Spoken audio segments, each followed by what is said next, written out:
আসসালামু আলাইকুম। আজকে আমরা খুবই একটা গুরুত্বপূর্ণ টপিক সম্পর্কে আলোচনা করব।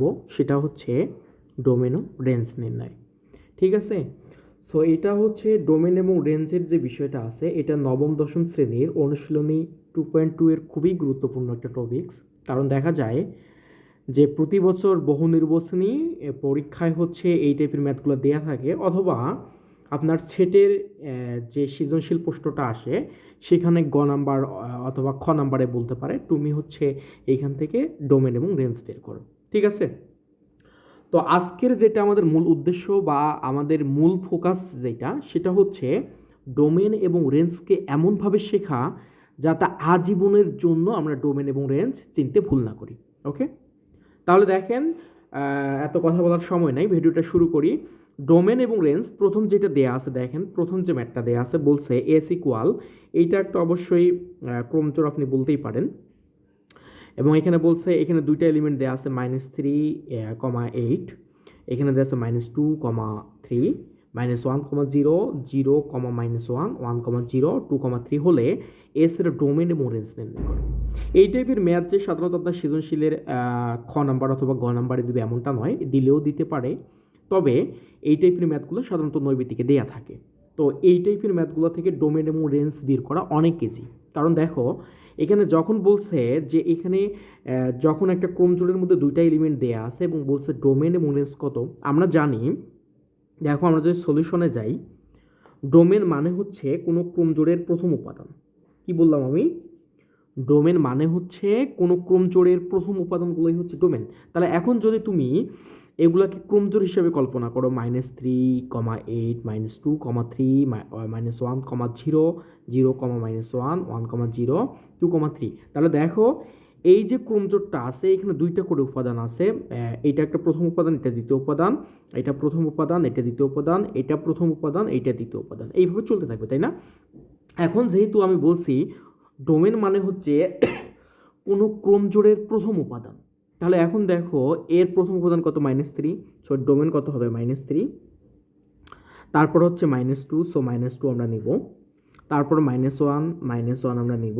তারপর 0, 0 আমরা নিব। তারপর 1 আছে, 1 আমরা নিব।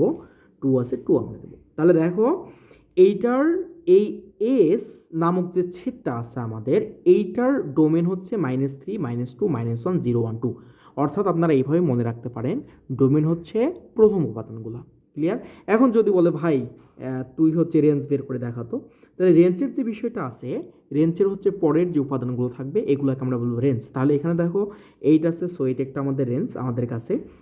3 আছে, 3 একটা আমাদের রেঞ্জ। 0 আছে, 0 একটা আমাদের রেঞ্জ। -1 আছে, -1 আমাদের একটা রেঞ্জ। 0 আছে, সো 0 আমরা অলরেডি নিয়ে নিয়েছি, সো এটা নেওয়ার কোনো দরকার নাই। তারপর হচ্ছে 3, 3 আমরা যেহেতু অলরেডি নিয়ে নিয়েছি, তো আমাদের 3 নেওয়ার দরকার নেই। তাহলে আমাদের রেঞ্জ হচ্ছে 8, 3, 0, -1। ওকে? ক্লিয়ার? এটা কিন্তু খুব ইজি একটা টপিকস, এটা না জানার আসলে বা না বোঝার কোনো বিষয় নেই এখানে। যেহেতু তোমাকে ডোমেন রেঞ্জ বের করতে বলছে, তুমি প্রথম এলিমেন্টগুলো নিবা, প্রথম এলিমেন্টগুলাই হচ্ছে আমাদের ডোমেন। ওকে? ক্লিয়ার?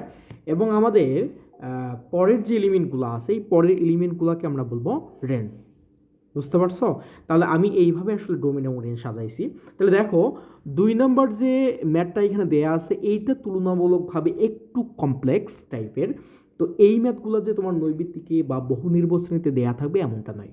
এটা সাধারণত খ এবং ঘ নাম্বারে দেয়া থাকে, যে এখানে 4 মার্কের করে থাকে। তো আমরা যদি এই ম্যাথটা সম্পর্কে জানার চেষ্টা করি এখন, আমার মনে হয় যে এই ম্যাথটা যদি আমরা পরিপূর্ণভাবে বা ফুললি আমরা বুঝতে পারি, তাহলে আমাদের 4 মার্ক পেতে কোনো বেগ পেতে হবে না। ওকে? ক্লিয়ার? তুমি আগে বিষয়টা ভালো করে দেখো এবং ম্যাথটা ভালো করে পড়ো। বলছে এস ইকুয়াল এক্স কমা ওয়াই, যেন এক্স ওয়াই হচ্ছে কার বিলংস এ। এই বিলং মানে হচ্ছে উপাদান।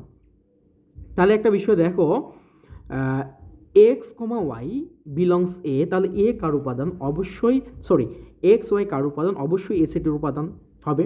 এবং একটা কন্ডিশন দেওয়া আছে, বলছে ওয়াই মাইনাস এক্স ইকুয়াল 1, যেখানে এ দেওয়া আছে -3, -2, -1, 0 হলে ডোম এস ও রেঞ্জ রেঞ্জ এস নির্ণয় করো। তাহলে এটা তুলনামূলকভাবে যদি আমি ইজিভাবে ইমপ্লিমেন্ট করি, তাহলে দেখো তোমাকে ধরে নিতে হবে এক্সের যে মানটা আছে এখানে, এক্স এবং ওয়াইয়ের মানটা আছে, এর মানটা অবশ্যই সীমাবদ্ধ থাকতে হবে এই এর মানের উপর।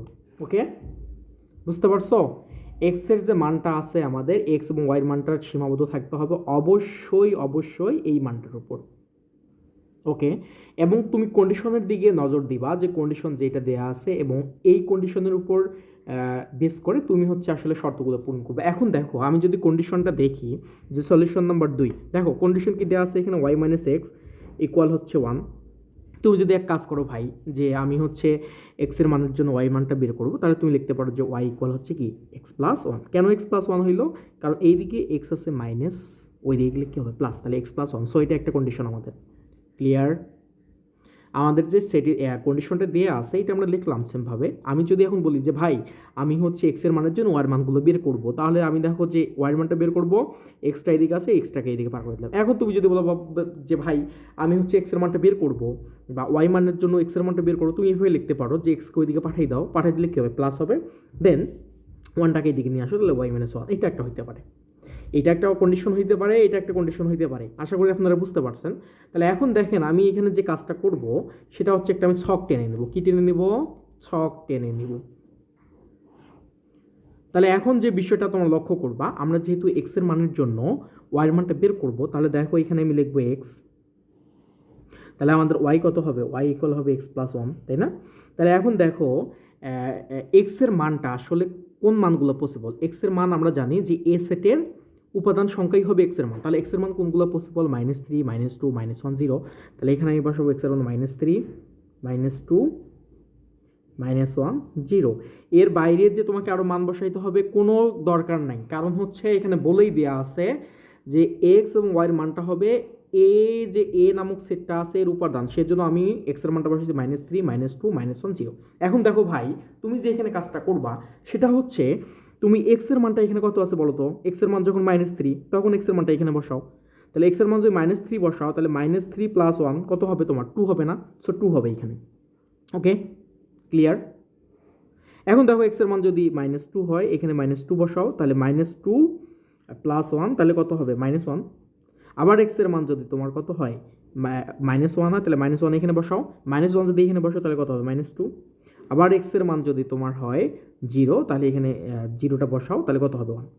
তাহলে ভাই তুমি এখন একটা বিষয় দেখো যে তোমাদের এই দেখো আমার যে সেটটা পাইলাম সেটা হচ্ছে এরকম -3, 2, তাই না? তারপর হচ্ছে -2, -1, -1, -2, 0, 1। এই সেটটা আমরা পাইছি না? দেখো তো এই সেটটা আমরা পাইছি না? এখন ভাই তুমি যে কাজটা করবা এটা অনেক একটা ইজি। দেখো এখানে এর যে মানগুলো আমাদের দেয়া আছে, আমি আবারও লিখে নিই, যদি এর মান দেয়া আছে আমাদের -3, -2, -1, 0। এখন বলছে ভাই এক্স ওয়াই বিলংস হচ্ছে এ, তার মানে হচ্ছে এক্স এবং ওয়াইয়ের মানটা পসিবল শুধুমাত্র এর এলিমেন্ট সংখ্যা, তাই না? এর এইখানে যতগুলো মান আছে সব মানে এই যে মানগুলো, এই মানগুলোই শুধুমাত্র এক্স এবং ওয়াই এর মান পসিবল। তাহলে দেখো এখানে -3, 2, -3, আছে না? সো এটা আমরা নিব না, মানে এটা আমাদের নেওয়া যাবে না।